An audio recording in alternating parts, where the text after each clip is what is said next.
बिस्मिल्लाहिर्रहमानिर्रहीम। अस्सलामु अलैकुम वरहमतुल्लाहि वबरकातुहू। जज़ल्लाहु अन्ना सय्यदना मुहम्मदन मा हुवा अहलुहू। मेरे नाज़रीन, उम्मीद है आप खैरियत से होंगे। अल्लाह ताला शानुहु आपको अपनी शायान शान जज़ाए खैर अता फरमाए और तमाम उम्मत मुस्लिमा के हाल पे अल्लाह रहम फरमाए। मेरे नाज़रीन, आज की जो मेरी वीडियो है उसका टाइटल और मौजू आपके सामने है कि आइंदा ज़माना मौजूदा ज़माने से ख़तरनाक होने वाला है। ये हदीस बता रही है जिस ज़माने में हम जी रहे होते हैं वो ज़माना आइंदा आने वाले ज़माने से बेहतर होगा। जब से दुनिया का वजूद हुआ है इंसान इसी कशमकश के अंदर मुब्तला है। वो समझता है कि जो ज़माना पीछे वाला है वो हमसे बेहतर था। वाकई यही बात है, जो गुज़रा हुआ ज़माना है वो बेहतर ही होता है, मौजूदा भी बेहतर होता है, लेकिन जो आने वाला ज़माना होता है वो उस ज़माने से ज़्यादा ख़तरनाक और मुश्किल होता है।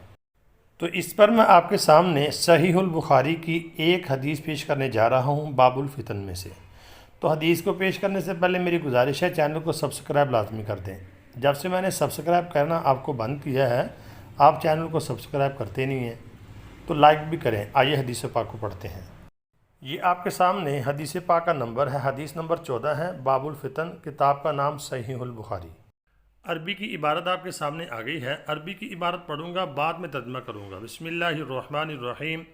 हद्दसना मुहम्मद बिन यूसुफ हद्दसना सुफियान अन ज़ुबैर बिन अदी क़ाल अतैना अनस बिन मालिक फ़शकौना इलैहि मानन क़ामिल हज्जाज फ़क़ाल इस्बिरु फ़इन्नहु ला यअती अलैकुम ज़मानुन इल्लल्लज़ी बअदहु शर्रुम मिन्हु हत्ता तलक़ौ रब्बकुम समिअतुहु मिन नबिय्यिकुम सल्लल्लाहु अलैहि वसल्लम। आगे उर्दू का तर्जुमा करते हैं। सुफियान सोरी ने रवायत किया है इसको ज़ुबैर बिन अदी से। ज़ुबैर बिन अदी कहते हैं कि हम हज़रत अनस इब्न मालिक रज़ी अल्लाह ताला अन्हु के पास आए। हमने उनसे हज्जाज बिन यूसुफ ज़ालिम का शिकवा किया, जो जो मुसीबतें उसकी तरफ से हमें पहुँच रही थीं।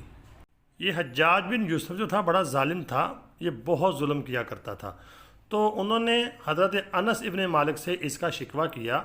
तो हज़रत अनस इब्न मालिक रज़ी अल्लाह ताला अन्हु ने कहा सब्र करो, इसके बाद जो ज़माना आएगा वो इससे भी बदतर होगा।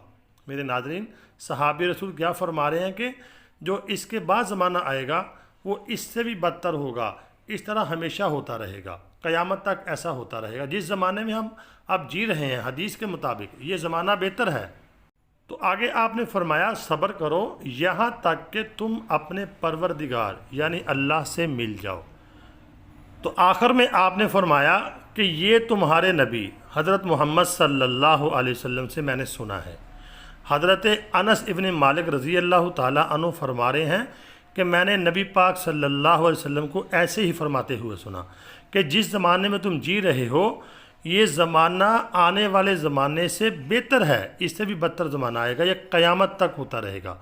तो मेरे नाज़रीन, अगर आप गौर करते हैं तो जिस ज़माने में हम जी रहे हैं ये आइंदा आने वाले ज़माने से बेहतर है। जो हमसे पीछे वाले थे वो कहते थे कि जो हमसे पीछे वाले हैं वो हमसे बेहतर थे। तो अगर देखेंगे आप तो जिस मौजूदा ज़माना आइंदा ज़माने से बेहतर है। तो मेरे नाज़रीन, हमसे बाद जो आने वाला ज़माना है यकीन करें बहुत ज़्यादा ख़तरनाक और फितनों का ज़माना है। फितने पे दर पे आ रहे हैं, बहुत ख़तरनाक ज़माना आने वाला है। तो जिस ज़माने में हम जी रहे हैं इसी को हम गनीमत समझें और अच्छे आमाल कर लें। मैं उम्मीद करता हूँ आपको हदीस पाक समझ आ गई होगी। तो आपसे गुजारिश है वीडियो को आगे शेयर लाजमी करें, कमेंट ज़रूर करें मुझे, और आपने लाइक और सब्सक्राइब ज़रूर करना है चैनल को। दुआओं में ज़रूर याद रखना है। अस्सलामु अलैकुम।